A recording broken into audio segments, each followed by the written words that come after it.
everyone, welcome back to my channel and welcome to my May favourites video.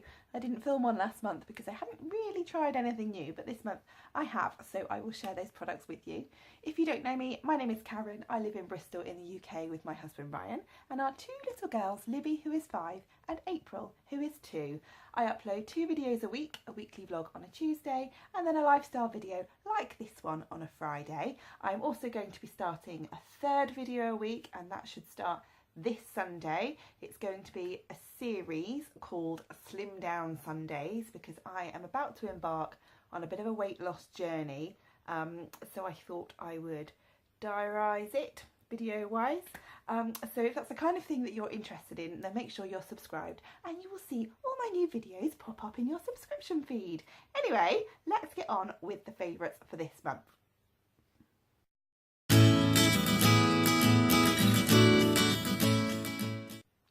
First up is a makeup product. It's a foundation. I really struggle to find a foundation that I really like. Every time I get to the end of a bottle of foundation, I very rarely buy it again. I will normally try another one. So this month I have actually been enjoying this one, and this is the number 7 Beautifully Matte Foundation and I wear the shade Warm Ivory. I used a number 7 one before I tried this one, which I think was the Protect and Perfect one.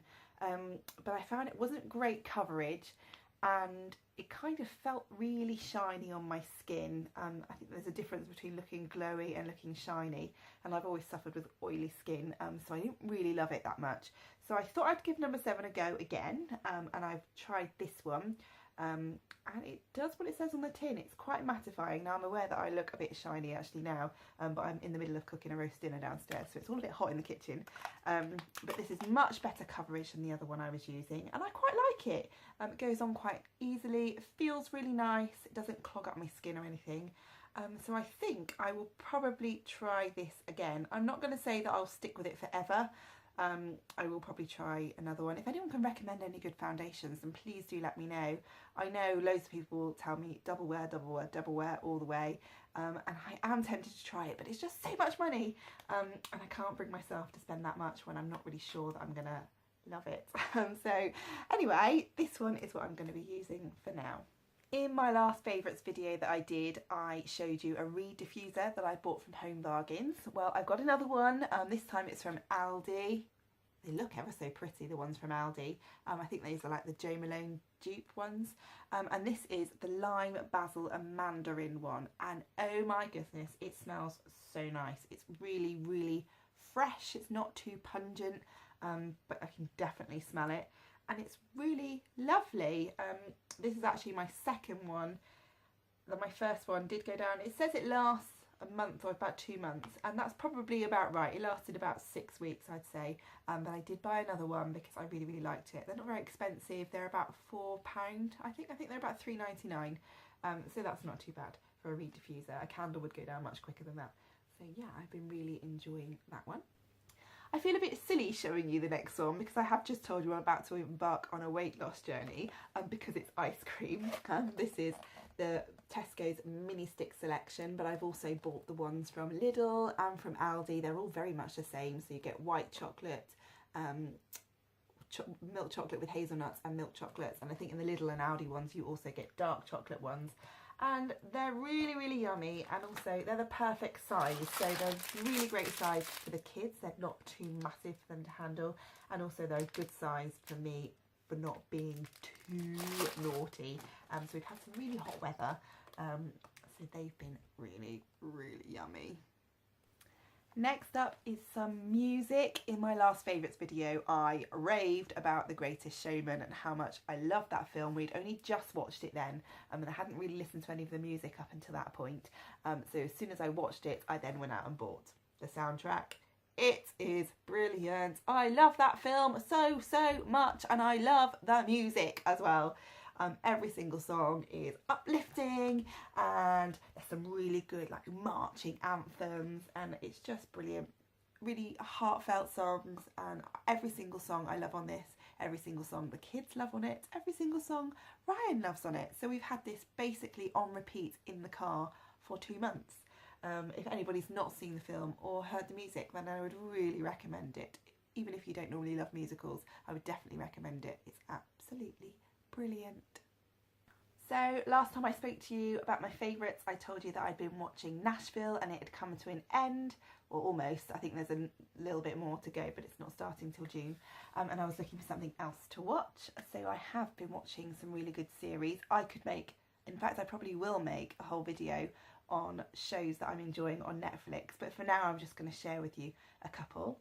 So I watched both seasons of The Crown. That is a really great programme. So it chronicles Queen Elizabeth II, so our current monarch, from when just before she took the throne, when her father died, and I've got up to about I think it's 20 years in, or 10 or 15 years in.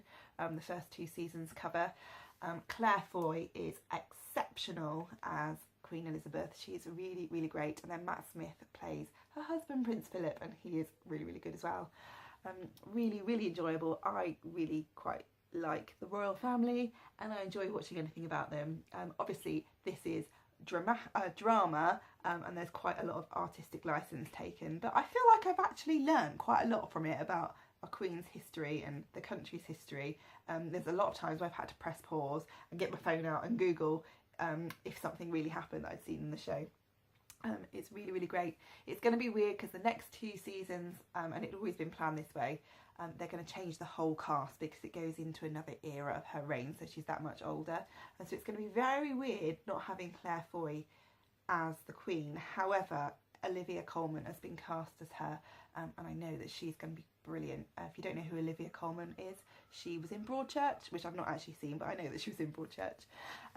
Yeah, so I'm really looking forward. That's not going to come out till next year, I don't think, so it's going to be a while, but I would definitely recommend The Crown.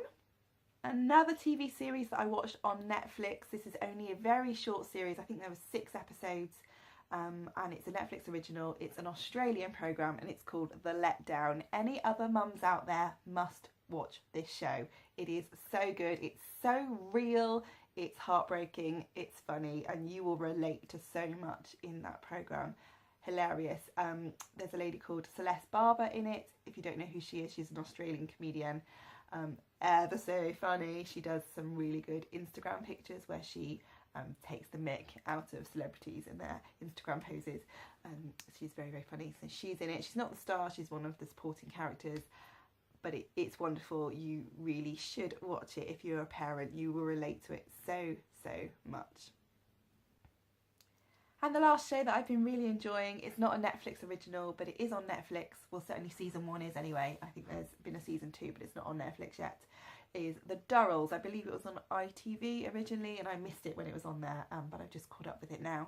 Brilliant. Stars Keely Hawes as Mrs. Durrell. She is a widow, mother to 4 children, 3 boys and a girl. And she's basically having a really hard life. She's in Bournemouth. The kids are going feral and off the rails, and they're all a bit of a nightmare. They're causing her a bit of a headache, and she decides to up sticks and move to Corfu. She ends up in this rundown house that is literally falling down around her. There's no electricity on the island yet, so this is pre-war. This is 1930 something.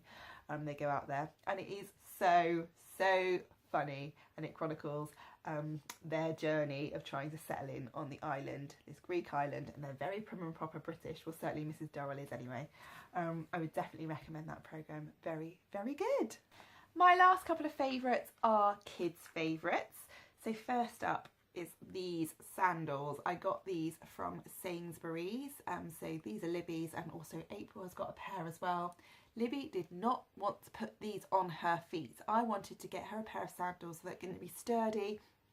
I thought because we go out walking quite a lot in the woods and whatnot, so she needs something that's not going to be slipping off her feet. She said these were ugly, she would not try them on until she realised that they flashed, and then she could not get them on her feet quick enough. And they are super comfortable for her. Both her and April find them really, really comfortable. They walk really well in them, and I don't think they're ugly at all. I think they're quite nice. These were about £12, I think, from Sainsbury's, so I think that's a bit of a bargain actually for a decent pair of shoes. And last up is a book that the kids have been enjoying. We have got a ridiculous amount of books in this house. mainly kids books, so many, but we also go and borrow a lot from the library. And one of the ones we have borrowed recently is this one by Tom Fletcher. Anybody that knows me knows that I absolutely love the Fletchers, but this just is a complete coincidence that they absolutely love it. And we saw it, we picked it up, and it's brilliant. It's called There's a Monster in Your Book, and it's like interactive, so you find there's a monster has got into the book. So here we go. Oh, he's hanging on. What a naughty little monster. Give the book a good wiggle. So you've got to wiggle the book, and then you've got to blow into it. You've got to turn the book around. It's really, really good. And I found April's really enjoyed it. She's really enjoyed listening to it because it's nice and simple, but also Libby is now at the stage where she can actually read this herself. So instead of reading her school book one night, we read this one, and she did really, really well with it. I only had to help her out with a couple of words, so she enjoyed that very much. Really lovely illustrations. So definitely a winner. I would definitely recommend this if you've got kids around my age. I believe that he's brought another one out like this called There's a Dragon in Your Book, so we will be keeping our eyes peeled for that one when we go to the library next time. And that's all my favourites for this month. Thank you so much for watching. I really hope you enjoyed it. If you did, then please make sure you give it a thumbs up. And if you haven't subscribed already, I would love it if you would join me, and make sure you keep an eye out for my new series, which is starting on Sunday, Slim Down Sunday. I could really, really do with the support in the journey that I'm about to embark on, so I would love it if you would join me. I will see you very, very soon for another video. Bye!